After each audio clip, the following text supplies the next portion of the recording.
মুহূর্তে সবচেয়ে বড় খবর দৈবিক ব্রেকিং নিউজ। আপনারা দেখছেন সঙ্গে প্রগতি। সঙ্গে প্রগতি ইউটিউব চ্যানেলে সবাইকে স্বাগত জানিয়ে শুরু করছি আজকের প্রতিবেদন। আজকের প্রতিবেদনের মূল বিষয়বস্তু বিধানসভা নির্বাচন বিহার বিধানসভা নির্বাচন 2025 অক্টোবর কি নভেম্বর মাসেই হতে পারে। তবে নির্বাচন কমিশনের তরফ থেকে এখনো পর্যন্ত ভোটের দিনক্ষণ তারিখ ঠিক করা হয়নি এবং দেখা যাচ্ছে যে শাসক দলের বিরুদ্ধে কিন্তু একেবারে কংগ্রেস যথেষ্ট পরিমাণে সক্রিয় হয়েছে এবং দেখা যাচ্ছে যে গত বিধানসভা নির্বাচনে কংগ্রেস হেরে যাওয়ার পর যথেষ্ট পরিমাণে কিন্তু জোট করার ব্যাপারে তৎপর হয়েছে। সেই নিয়ে আজকে আমরা বিস্তারিত আলোচনা করব। তার আগে দর্শক বন্ধু জানিয়ে রাখি, নতুন দর্শক হয়ে থাকলে অবশ্যই চ্যানেলটিকে সাবস্ক্রাইব করে পাশে থাকুন। ভিডিওটি ভালো লেগে থাকলে অবশ্যই লাইক করুন, শেয়ার করুন। আপনাদের মতামত অবশ্যই কমেন্ট বক্সে কমেন্ট করে জানান। টিকে থাকা এবং পুনরুজ্জীবন বলা যেতে পারে 2025 সালে একেবারে বিহার বিধানসভা নির্বাচনে কংগ্রেসের সম্ভাবনা কতটুকু। এই বছরের শেষে বিহার বিধানসভা নির্বাচন অনুষ্ঠিত হওয়ার কথা রয়েছে। দিল্লি, মহারাষ্ট্র এবং হরিয়ানার ভয়াবহ ভোট গ্রহণের পর কিন্তু দেখা যাচ্ছে যে দিল্লি, মহারাষ্ট্র এবং হরিয়ানার তিনটেতেই কিন্তু বিজেপি জয়লাভ করেছে। কংগ্রেস এখন আসন্ন বিধানসভা নির্বাচনের জন্য প্রস্তুতি নিচ্ছে বিহারে। দিল্লি, মহারাষ্ট্র এবং হরিয়ানা নির্বাচনে পরাজয়ের পর কংগ্রেস তাদের জন্য কিন্তু বছরের শেষের দিকে অনুষ্ঠিত হতে যাওয়া বিহার বিধানসভা নির্বাচনের জন্য প্রস্তুতি নেওয়ার চেষ্টা করছে। তার আগে বলে রাখি যে গতকালই কিন্তু কংগ্রেসের তরফ থেকে যে মহাজোটবন্ধন তা নিয়ে কিন্তু একটা বৈঠক করা হয়। সেখানে কিন্তু দেখা যাচ্ছে মূলত 4টি রাজনৈতিক দল একত্রিত হয়েছে, তার মধ্যে সিপিআইএমও কিন্তু রয়েছে।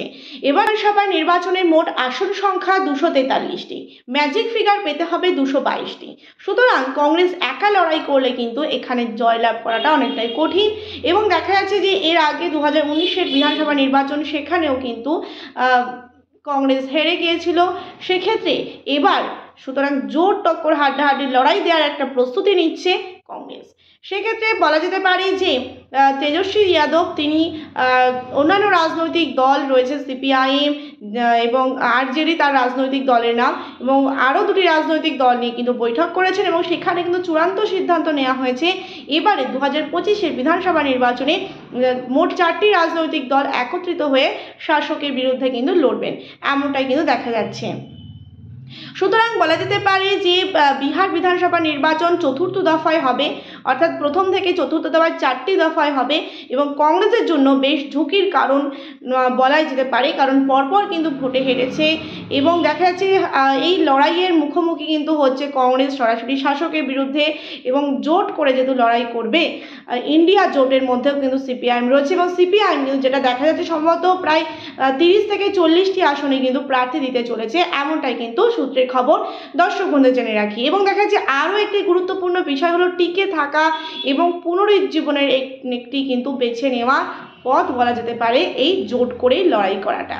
প্রিয় দর্শক বন্ধু, আপনারা দেখছেন সঙ্গে প্রগতি ইউটিউব চ্যানেলে নতুন দর্শক হয়ে থাকলে অবশ্যই চ্যানেলটিকে সাবস্ক্রাইব করে পাশে থাকুন। আরও একটি বিষয় বলা বাহুল্য, বিহারের রাজনীতি এবং রাজনীতিবিদদের মোকাবিলা করা দুর্বল হৃদয়ের বা দুর্বল লোকেদের জন্য কিন্তু নয়। সুতরাং এর লড়াই কিন্তু অনেকটা জোরদার হতে চলেছে এবং হাড্ডাহাড্ডি লড়াই বলা যেতে পারে। রাজ্যের নতুন দায়িত্বপ্রাপ্ত কৃষ্ণ আল্লাভারু এখনও পূর্ণ গতিতে কাজ শুরু না করায় অভিযোগের ঝড় উঠতে শুরু করেছে, জনগণের মধ্যে থেকে ঝড় উঠছে। এদিকে বেগুসরাইয়ের একজন বহুল আলোচিত বিতর্কিত নেতার প্রবেশ পরিস্থিতি আরও কিন্তু খারাপ করে তুলেছে বিহারের রাজনীতিতে শাসক দলের জন্য এবং দেখা যাচ্ছে যে আলোচনার কেন্দ্রবিন্দুতে রয়েছে কংগ্রেসের তরুণ তুর্ক কানাইয়া কুমার, যিনি 2019 সালের লোকসভা নির্বাচনে সিপিআইএমের টিকিটে বেগুসরাইয়ের থেকে প্রতিদ্বন্দ্বিতা করেছিলেন এবং তারপর 2024 সালে যে নির্বাচন সেখানে দিল্লি থেকে প্রতিদ্বন্দ্বিতা করার জন্য কংগ্রেসে যোগ দিয়েছিলেন। সুতরাং দেখা যাচ্ছে যে কংগ্রেসের সঙ্গে সিপিআইএমের যোগ বা যে একটা ইন্ডিয়া জোটের মধ্যে কংগ্রেস এবং সিপিআইএম কিন্তু রয়েছে। সুতরাং কংগ্রেসের সঙ্গে বাম এবং কংগ্রেসের জোট কি আরও একটি বিষয় যে কংগ্রেসের অভ্যন্তরে সাম্প্রতিক যে ঘটনাবলী তার মিত্র আরজেডির নজর এড়িয়ে যায়নি। কানাইয়া কুমারের পাটনা সফরের সময় তার সমর্থকরা তাকে বিহারের মুখ্যমন্ত্রী হিসাবে দাবি করে স্লোগান দিতে থাকে এবং স্পষ্টতই আরজেডির কাছে এটা ভালো লাগেনি, কারণ মিত্র বামপন্থীরা মনে করেছিল যে এই ধরনের পদক্ষেপে আসন ভাগাভাগির ওপর প্রভাব ফেলতে পারে, যদিও এটি এড়ানো সম্ভব ছিল সেই মুহূর্তে। এবং দেখা যাচ্ছে কংগ্রেস তার মিত্রদের বিচ্ছিন্ন করে দিয়েছিল সেই মুহূর্তে।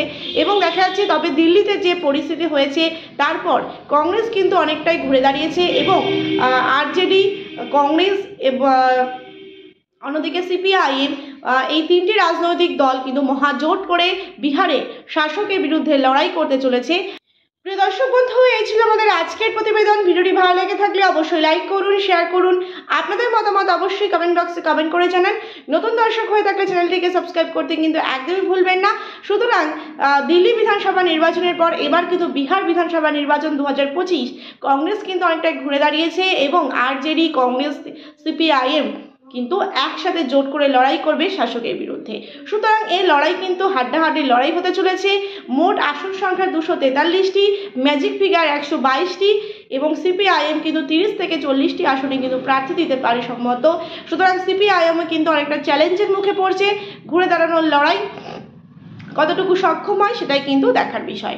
আজকের মতন এই পর্যন্ত। সকলেই খুব ভালো থাকুন, সুস্থ থাকুন। ধন্যবাদ সকলকেই।